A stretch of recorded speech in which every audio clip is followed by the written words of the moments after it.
The ship landed in silence, no thunder, no fire. Just a low hum of alien engines touching down in the middle of the Martian terraforming station.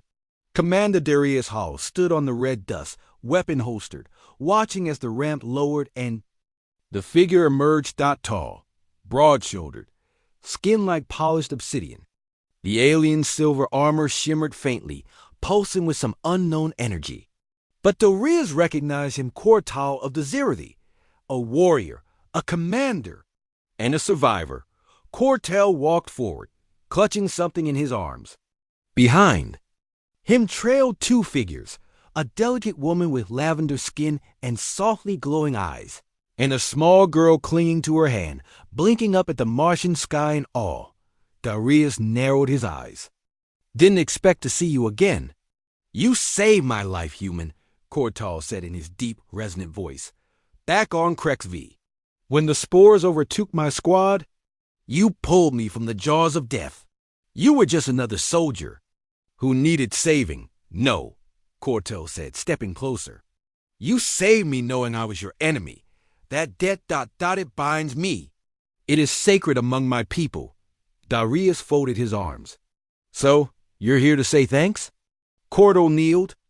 Gently, he set the girl down, who immediately reached for his hand again. The woman placed a calm hand on her daughter's head. "No," he said, "I repay my debt, and leave you my alien wife and daughter." Darius stared. "You what?" Kortal stood. "My people are at war again. I must return the fight. If I die, they'll be hunted, used, exploited. But you are from Earth. Your kind guards what it loves with fire and fury. I have no better shield for them." Darius opened his mouth, then shut it. He looked at the woman clearly Zirathi, but there was something gentle in her expression. She bowed her head slightly. "I do not come unwillingly," she said softly. "Kortal and I bonded during war. I love him, and I trust his judgment. If he trusts you, I will as well." The little girl looked up at Darius with wide violet eyes. "Are you human?" Darius knelt. "Yeah, kid. Name's Darius. What's yours?" "Thalie," she whispered. He glanced back at Kortal. "This isn't exactly something you spring on someone during a supply drop." Kortal chuckled. "Neither is saving an enemy from death." Darius sighed.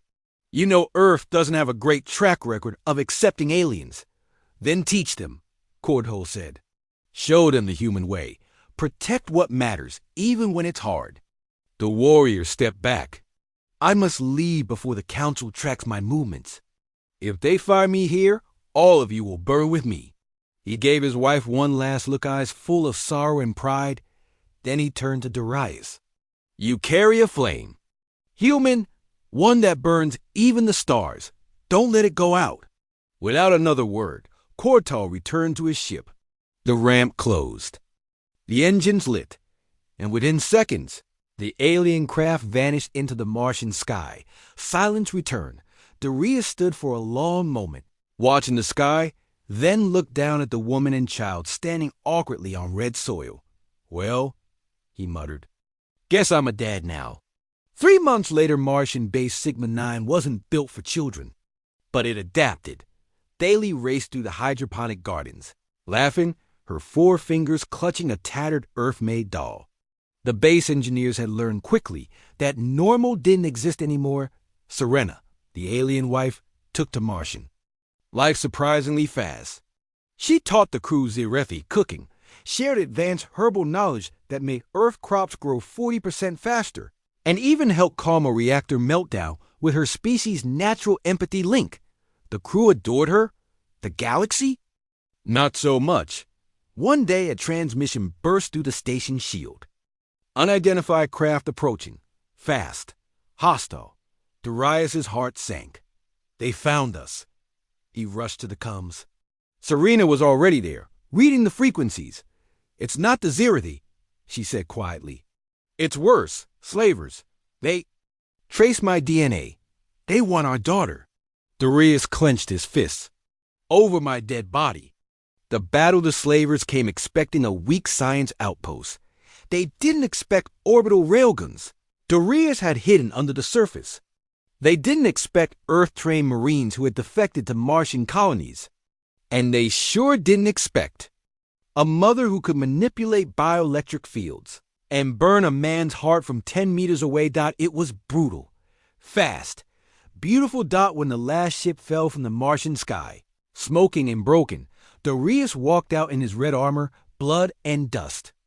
On his cheek, Phaley ran to him, unafraid. "You didn't let them take us." He knelt and hugged her. "Never, kid. That's not how humans do things." 1 year later, the story of Serena and Thalie spread like wildfire.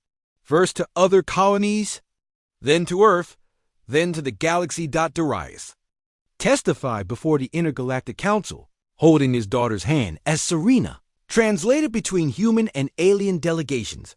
He ended his speech with the words, "Humanity is not perfect, but when we choose to protect something, there is nothing in the stars that can stop us."